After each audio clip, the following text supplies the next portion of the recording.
الرحمن الرحیم۔ یہ مسئلہ پوچھا گیا ہے کہ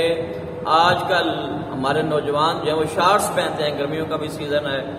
اور اس میں گھٹنے ننگے ہوتے ہیں۔ اکثر ہم نے دیکھا ہے کہ مارکیٹوں میں، بازاروں میں، گلیوں میں، بائک پہ لوگ جو ہے وہ بالکل جو ہے نا شارٹس اتنے ہوتے ہیں کہ وہ گھٹنے جو ہے وہ ننگے ہوتے ہیں۔ تو یہ یاد رکھیں کہ جس طرح عورت کے لیے پردہ ہے تو ایسے ہی مرد کے لیے بھی پردے کی حد مقرر فرمائی ہے شریعت نے۔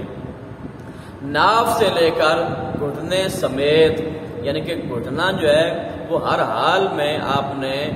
اس کو ڈھانپ کر رکھنا ہے، اس کے اوپر کپڑا رکھنا ہے، شلوار ہو یا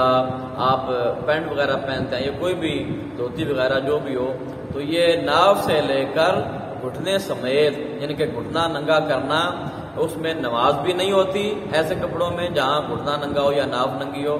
تو اس میں نماز بھی نہیں پڑھنی چاہیے۔ اور عام حالات میں بھی، چاہے آپ اکیلے ہوں، چاہے آپ بازار میں ہوں، چاہے آپ بائک پہ ہوں، چاہے گرمی ہو، چاہے سردی ہو، کوئی بھی موسم ہو، کوئی بھی جگہ ہو، تو